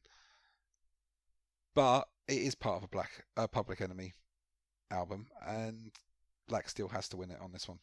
So, Cath, what's your thoughts on it? So I just want to mention that I hate live recordings, and Black Steel begins with a really annoying live recording, and yeah, my note here is this album just seems really determined to include live recordings with their songs, which is not necessary. However, I think this is a really important track because of what they're talking about. So I really liked the track for that reason. But I think it's difficult to pick between the two. I think I'm probably going to have to pick that one because I feel that what they're talking about is so important. But I really musically enjoyed the other track more because it was a bit more a bit more fun. Yeah, I enjoyed it more, but I'm going to vote for the other one because I just feel it's important. Yeah, but you can vote for fun. You are allowed fun. Well, no, It's but I really think that it's like, I don't know, because they're singing about something that's so significant, I don't think that should be ignored, and I think that is enough for it to be voted for, even though it isn't as enjoyable as the other track. Rob? What do I think? Well, so first of all, Black Steel in the Hour of Chaos, another great track title, just makes me want to know more about what Chuck D's channeling Prison Bruce lyrics is where's going to take us. Yeah, sure, it's a bit repetitive musically, but it is a story. It's cool. It's certainly not as cheesy as Can't Do Nothing For You, Man, which did have things going for it. The beginning, I was reminded of the Prodigy. Okay. Yeah, for some reason, obviously they came around later, but it's that sort of early rave sound at the beginning, which I thought, oh, that pricked my ears up. Another funky bass line that Public Enemy don't make enough of. They pick up these cool bass lines, and they need to push them forward in the mix. Just personal opinion. But I think that was a recording technique of the time as well. You could well be right. It's before people became enlightened to the power of the bass line. But yeah, it's just not as strong lyrically as Hour of Chaos, and it's short, so it doesn't really go anywhere. Whereas Black Steel and the Hour of Chaos maybe goes too far with its repetitiveness, but yeah, it's just more solid. So that one's hands down for me. Okay. Excellent. Right, track 12. Security of the First World, these Reggie Jacks. I think these two are quite well suited to be against each other because they're short. They are short, but Security of the First World is just literally a music track only. Obviously, everybody knows who sampled it and used it and made millions of pounds on it. Madonna, Just For My Love. So it is just, you can just sing Madonna over the top.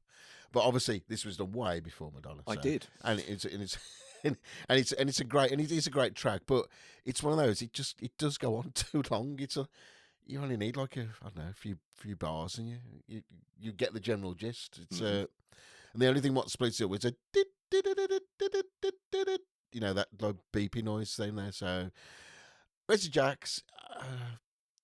I don't mind freestyle rapping, but it's a bit. I had to look this up. I didn't even know this. So freestyle jacks is a slang term used in South Bay for more dark, dank varieties of weed. Okay. Apparently, did not know that. But basically, the song doesn't even tell you any of that. It's just nonsense words, just put together. Just it's got a flavour. It's got this kind of rhythm and that. So I think I'm going to go for Reggie. Oh no. No, I'm going to go for Security of the First World. I'm going to stick to my guns just because it's a classic drum track and it's been used to advance somebody else's career. Yeah. It's an all right track. So I'm going for that one. So, Rob, what do you think? Yes, thank you for coming to me because I was going to follow straight on from what you were saying. So I hadn't clocked that it was used in the Madonna track, but my thought process would have segued totally into what you were saying, because I sat there and thought Security of the First World. I thought, right, they've sampled so many other people that they're going to have to pay out against, which I didn't know they didn't at the time. They thought well, why don't we make something that every other bugger's going to sample? So we get all the money in that we can then pay for all the samples that we've used. It was the sort of musical equivalent of buying a Pink Floyd first edition Dark Side of the Moon and leaving it in shrink wrapping, and they're just going, now let's just sit back and wait. So I thought that was a marketing genius ploy by them. And yeah, it is a great beat, and as you've said, Madonna ended up using it, so they must have cashed in for that one. Thank you very much. Yeah. Versus Reggie Jax, which I can sum up in 4 words, does nothing for me. So Security of the First World all the way. Also, another great track title. There we go. Let's move to Psy. Yeah, this is the one I'm trying to remember and rack my brains if Reggie Jax is Reggie Jax the one that's got the abnormally long intro? I wondered what you were going to say there for a second. Who is Reggie Jax and why is there I'm sure it is this one, but Security of the First World is pretty much an instrumental, isn't it? A showcase. Yeah. It's so it's not really. Yeah, it's not really a good matchup, but it is a good matchup type thing. I don't know. I don't like either of them. Neither of them grab me. Neither of them grip me. Could we have the first time we have no vote? No, I'm gonna have a vote just because it's. But yeah, it's if you. I can't remember either of these songs. That's pretty much the sum of them. I can't remember them. Well, do you know Madonna, Justify My Love? Not off the top of my head. But you know what it goes like. Yeah, roughly. Sure. There you go. That's Security of the First World. Okay, I can remember that now then. I literally went for... Yeah, I'm just going to go for Security for the First World because... Why not? It's okay. Got to vote for something. Yeah, this is it. That's literally the choice. You got to vote for something, so it might as well. I've never known you be that despondent on a track. I think that's been our first passionless vote. Yeah, it has. Yeah, whatever. Actually, do you want the vote? I don't care. Do you want to use this for one of your other tracks just so you can get it through? What about you, Cath? Does it float your boat at all? I thought that Security of the First World was completely unremarkable and forgettable, so I forgot about it. And then Reggie Jax, much slower song and kind of boring, and I didn't like the vocal echo either. So because I didn't like it, whereas the other one was just forgettable, I'm going to vote for the forgettable. So Security of the First World for me as well. Poor track 12. Just going to write grilling from everybody, including me. But still won. It's still won. Yeah. But I still got what I wanted. Yeah, this is proof that something can win and lose at the same time. Right, so track 13. I think we've only got another 2 more after this. God. So track 13 is Rebel Without a Pause vs B-side Wins Again. Without a Pause, it was no. This is a callback to my intro. This was actually meant to be the first track on Taxi Nice Millions, but at the time, it sounded too formulaic to all the other hip hop acts at the time. So they shoved it down in the order on the album, and then they reworked it, and they also changed the beat. So a lot of hip hop at the time was around about 98 BPM. And this one was clocked in at 109, which was very unusual for hip hop at that point. So, and it was also slightly jar of time in as well. So it had that little bit of. So you got to again put your mind back to that period in time. This would have been quite mind blowing to somebody. You know, now it's just normal stuff, whatever. Again, using the classic, I like to call the kettle sound.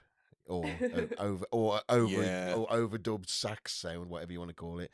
But the bass drum is just amazing in this. If you crank up the bass, and it there's not really a bass tune as such, but the bass drum is just rocking in this. It's absolutely amazing. B-side Wins Again. Again, this was like a dance floor kind of hit stuff, and the timing again was slightly a bit off, so it made it a bit jarring for people. But I really liked the low quality vocals. That it just seemed like they were sampling at like 8-bit or something. It was just really rough, and that was obviously a decision they made, to do it like that for a particular sound. So, and I really like, it wasn't like they had crap equipment and they tried to record it. But I didn't really like the vibe of the track. It seemed a bit too muggled, but it had an interesting beat, but it was just a bit. But Rebel Without a Pause, that gets my vote. So, Sigh. Over to you. Yeah, Rebel Without a Pause gets my vote as well. It was the first single from Nation as well, wasn't it? Yeah. So it's like they were released the opening track. Mm-hmm. Yeah, I do like the drums on that. It's B-side for me feels very, very, very, very busy. Yeah. Muggled. Well, that's the word I used, wasn't it? It's just all. Yeah, too much going on. That is it. It's like they have so many tracks on that album where they've learnt to strip it down a little bit and have the less is more, and don't use 20 samples, including an annoying horn. But for this one, they seem to have we haven't used any samples for this one, so let's try and get them all in on this one. And it's just too busy for me. I think the first 3 or 4 times I listened to it, I came away with headaches after listening to this track. It's that. So for me, Rebel Without a Pause, 100%, without a shadow of a doubt, gets it for me. Good choice. Rob? Hello. Hello. So, Rebel Without a Pause. First thing that grabbed me was Brothers and Sisters, Pump Up the Volume. Yeah. So I went to research that, but it was not. I don't know whether Miles stole it from Public Enemy or stole it from the original where Public Enemy got it from, but it was the Soul Children. I don't know what this world is coming to. There you go. And then you've got the Kettle Whistle again. Did they come up with that, or did they get that from somewhere else? So, yeah, this one, I wasn't sure whether it reminded me of loads of other tracks or loads of other tracks reminded me of this. I just got into a complete spin with it. But it was like a nostalgia trip wrapped into one. Versus B-side wins again, which I thought was actually a tough match because although it's quite muddled, I really liked the sort of delay / echo effect that Chuck D had on his vocals. I thought that was really cool. Specifically on the sort, I don't know if I can talk about choruses and verses in rap. I don't know if that's wrong to do so, but I imagined it was the first chorus and the third verse, which was great. But Flavour Flav wasn't using that, so his voice really jarred against what Chuck D was doing. What I wish they'd done is both had the same effect and then been sort of trying to rap in and out of each other. I thought that would have been a really cool way to do that track, and that would have just wiped the floor with it. But yeah, they didn't do that. And then guess what happened? Yeah, boy. And by this point, that was an instant kill. So, Rebel Without a Pause for me. Excellent. Yeah, Cath, where are you going with this? So Rebel Without a Pause, the thing that I really noticed about that track was that the whole kettle thing. So they got the kettle, it's just about to come to the boil, it's whistling, they take it off, it cools down slightly, put it back on again, take it off, back on again, take it off, back on again, for the whole track. And that was the most interesting thing to me. Just listening to the kettle that never quite is allowed to boil properly. B-side wins again. Another song that was recorded in a bucket, which I didn't like. So I think I'd rather tolerate the kettle than the recording in a bucket. So Rebel Without a Pause from me. Right. Okay. Another non-committal vote there. I just want to say that I think what they did on B-side wins again with Chuck D's vocals and the echo delay effect, it's just such a shame that they didn't capitalise on that, because that could have been an amazing track, but they just they put too much pepper on the sauce. So, track 14, Prophets of Rage or War at 33 1/3. Right, so Prophets of Rage, another fantastic politically charged song, even mentions the Iron Lady herself.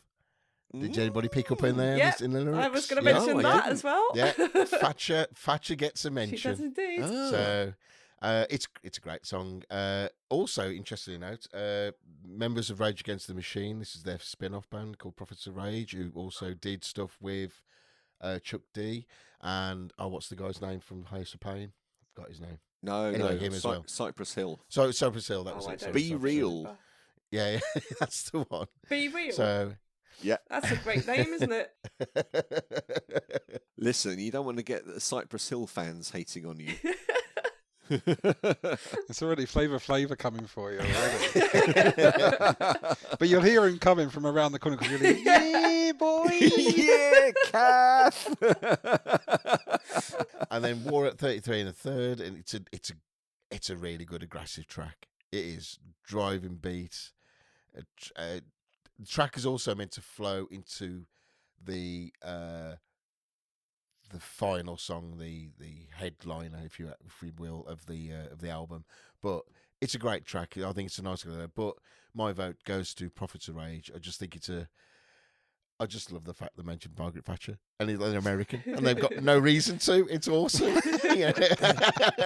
Well, And, so was this Reagan Thatcher in '88? it would have Yeah. been, wouldn't it? Yeah, yeah. it would Yeah. have. So Yeah, I guess that sort of partnership would have made Yeah, Thatcher yeah. perhaps more. Well, Well, they more- mentioned Nelson Mandela and then in the same sentence Thatcher Yeah, yeah. because I looked at the lyrics. Well, you got to balance it out. You got to good and balance it out, evil. yeah. So I go for Prophets of Rage. I'll throw this over to Cath, I think. Right, Prophets of Rage. I really like the scratchy start. That did it for me. And I liked that it was quite funny reading the lyrics because they're doing a lot of travelling around and there's a lot of direction giving in this song, which made me laugh.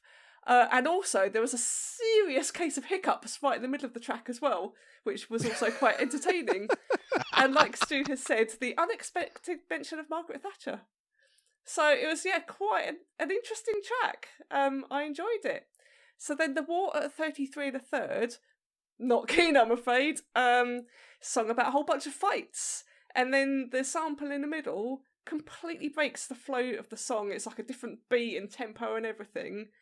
And it made, I didn't actually get to the end of the song because I just thought, this is bullshit. And stopped listening to it. You turned it off. No, not enough. So, Fuck off. Prophets of Rage gets my vote. Well, it's a good vote too. Yeah, Rob, Hello. Yes. spill I your am thoughts. I am not a voice of dissent here.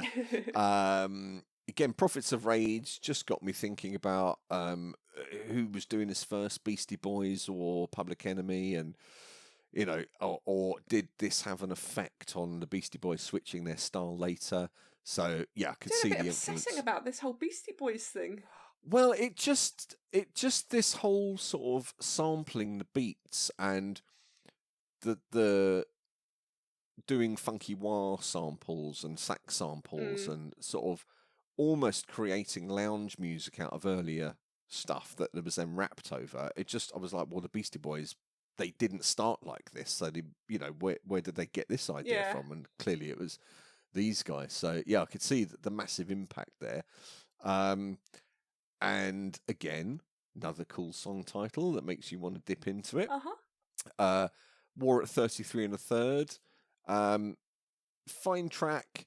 It was just the breakdown in the middle for me. It just lost everything. Yeah. It just Did lost. you keep listening though? I did because I wondered where they were going to go. They came back in, but it was it was like if it was a club track, it was like the lights had accidentally gone on and the turntable had turned off in the middle, and then even quickly, you have to turn it all back on again. So yeah, Prophets of Rage for me.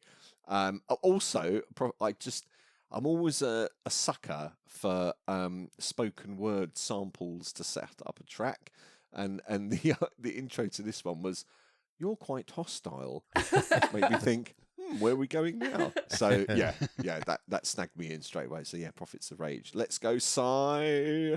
Yeah, I'm not going to rock any boats here.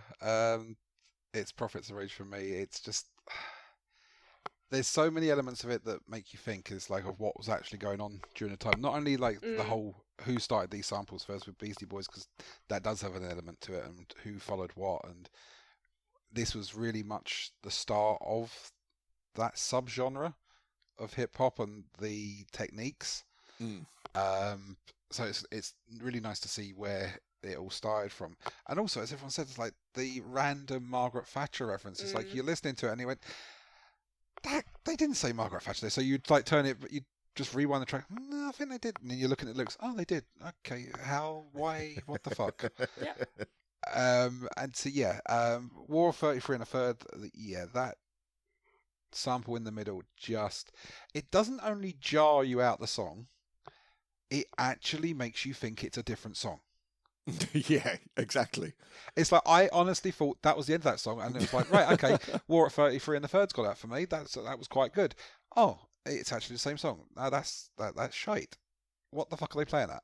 And it was like, no, I'm going to go with Prophets. That was just a sample for sample's sake, I think, more than anything. It doesn't add anything to the track. It hurts the track more than it helps it. So yeah, Prophets of Rage for me. Right then. So, the final track. This is a fucker for me. I love them both. I love them dearly both. I have picked a winner though, so I'm not on the fence. But okay, I love them. Maybe you should go last on this one. Oh, okay. I like it. Since you've already picked a winner. Well, you know what? Rob, over to you. Okay. Well, there we go. So Party for Your Right to Fight. I mean, I've mentioned the Beastie Boys twice now. I'm going to mention it a third time.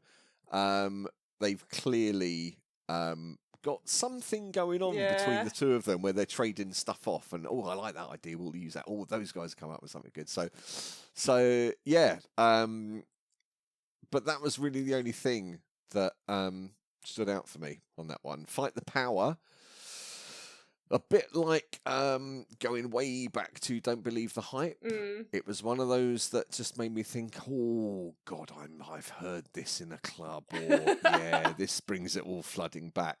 As a final track, or a final track in this matchup, I thought it was stronger. More samples again. I know they got Soul mentioned, which I couldn't remember where that come from or had gone to as a sample. I was thinking Soul to Soul maybe, but yeah, I haven't researched that enough. But then again, did they start that or did they grab it from another band? It's so confusing. Fight the Power, classic song. And the line Elvis was a hero to most, which then turned up in Living Colour lyrics, Elvis is dead. So I don't know whether that was another nod to them. So yeah, it's got the classic status, it's a good track, and it's clearly an influential track. So it's got that on it as well. So yeah, Fight the Power all the way for me. Let's go, Cath. So Party for Your Right to Fight, I found quite an amusing track because it's so fucking difficult to say. It doesn't flow off the tongue at all, and every time they say it, it feels like they're struggling with it. But yeah, I was just cute, like also thinking about the Beastie Boys Fight for Your Right to Party. If these tracks are sort of released at the same time, or they're trying, there's like, what's the connection between these two tracks? So I was wondering, is it a diss track to the Beastie Boys? Maybe that's the connection. Is it, or the other way round? Although it has, this has to be the diss track because Party for Your Right to Fight makes no sense either. Yeah, but the thing is that if you look at how the two bands were positioned in terms of image, it's the ideal answer to the Beastie Boys Fight for Your Right to Party, because Public Enemy are much more sort of a little bit sort of Malcolm X in a way. Yeah. So anyway, sorry, I interjected. So I prefer to fight for my right to party rather than party for my right to fight, because I'm not sure if I'd want to party to be able to fight something. That didn't really make any sense to me. So moving over to Fight the Power, I thought it was a lovely little song, and they're talking about music, which is really interesting. And What a Victorian review. Just a lovely Dear little points song. of view. What a Lovely lovely little little song Lovely they've little come up ditty. with. But the chorus seemed like it was from a different song, and they just sort of stuck it in, and I found that confusing. But yeah, I preferred it out of the two because the first, Party for Your Right to Fight, I just found it just made me laugh because it's very hard to say that. It just doesn't work very well. That's the problem. That's the real problem, is you couldn't say it. They couldn't say it either. If you listen to them, they struggle with it every time. And everyone knows Fight the Power. It's classic. Gets my vote. So there you go. Brilliant. Yeah, Si, what did you think? Yeah, do you think that our struggling to say Party for Your Right to Fight is because we know Fight for Your Right to Party so well? Possibly, And yeah. if you are not a fan of the Beastie Boys or know of the Beastie Boys, would someone have that opposite problem of trying to say Fight for Your Right to Party? I don't know. I still think because you've got two words that are almost exactly the same, so close together. It's just not an easy thing. It doesn't flow very well off the tongue. So, yeah, it's a tough one for me. It's like they're really, really close. Fight the Power is probably Public Enemy's best known song. Mm. You know, Oh, do you think so? I think so. I think that's. Oh. I think it's their "Hallowed Be Thy Name." Ooh, okay. I think everyone knows this song, and it's like I was like, it's been in a film. I know it's been in a film, and I couldn't work out which film it was. And the obvious one is Spike Lee's "Do the Right Thing." It featured in. However, it also appeared in Jarhead, Star Trek Beyond. And Really? Oh, yes, it did. Yes, I remember. And Cloudy with a Chance of Meatballs. Like, what the fuck? So it's like I was really going towards Fight the Power. However, I then listened to the songs on headphones. Okay. And that completely blew my mind. If you listen to Party for Your Right to Fight on headphones, Chuck and Flavour both sing the same song lyrics, not quite at the same time because obviously Flavour's catching up. But Flavour's in your left ear and Chuck is in your right ear for the entire song. And it's like I just love that technique and having them all on one person all on one side and all on the other. And if you're listening to a really nice speaker system, you can get that effect as well. It's like Chuck's in one corner of your room and Flavour's in the other corner of your room. Okay, put the Flavour in a different room and lock the door, and then put like a blanket over the door. Lean a duvet, lean a mattress up against it, cover it in egg cartons, encase it in diamond, dig the room out, put it on the spaceship, send the spaceship to the moon, and etc. etc. Yeah, I reckon in 30 years' time, radio waves would be picked up that would be...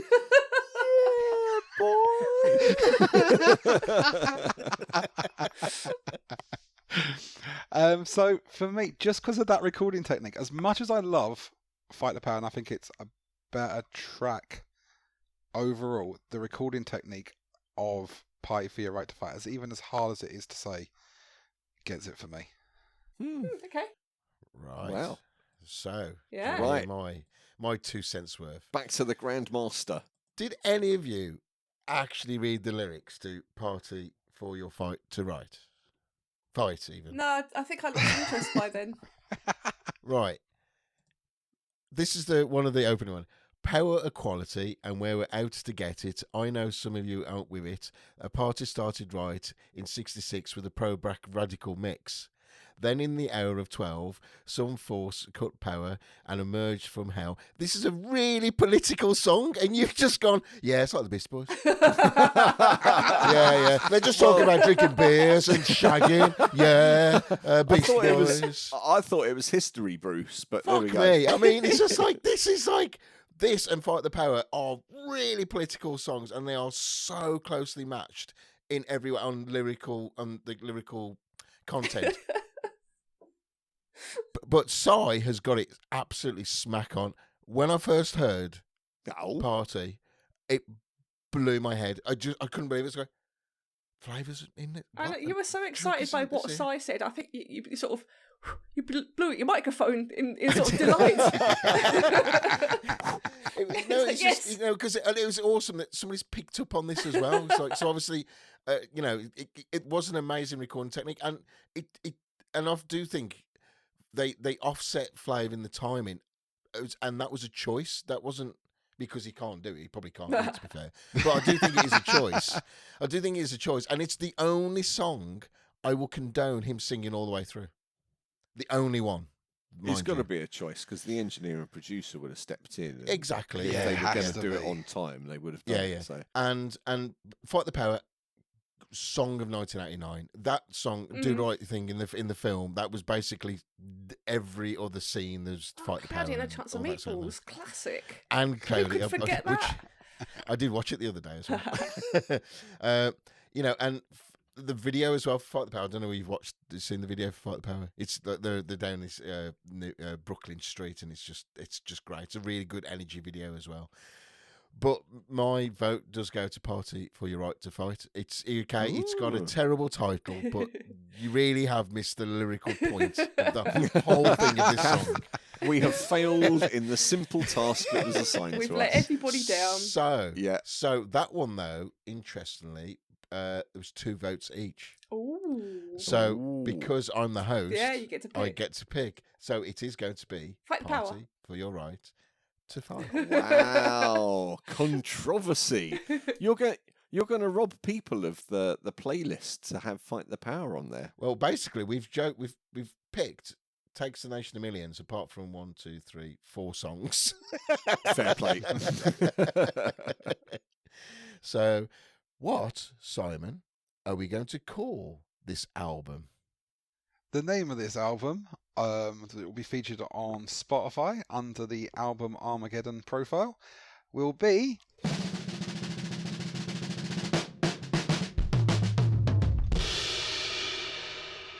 Fear of a Nation. Woo! Good name. Good name. And it's a safe name. None of us will get in trouble for that name, which is good. That's it. There will be an Right. episode 3.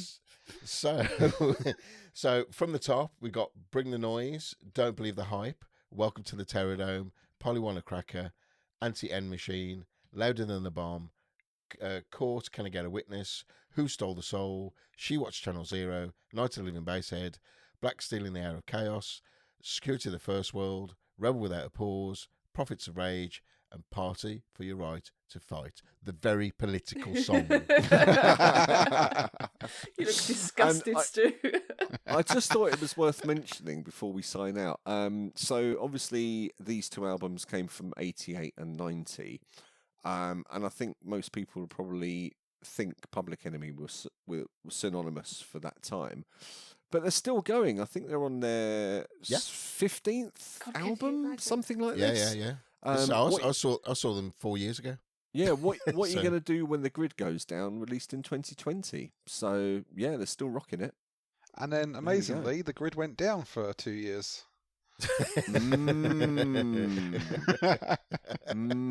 Suspicious. Aye. There we go. Yeah. Right then. Well, we got that album all sorted then, boys and girls. Right, Oh, there we thank God for sorted. that. Next. Yeah, we did indeed. That just leaves us to go through our domestics and where you can find us. You can find us on all of your podcast listening things. You will find us there. Remember to give us a nice little review so we can break the system and appear on lists that we shouldn't be appearing on. You can also find us on Facebook by putting in album Armageddon into Facebook. You can find us on Twitter at album Armageddon. And that is all of our socials. So that just leaves us to say our goodbyes and also announce that next time you can hear us discussing an artist whose career was tragically cut short in her prime.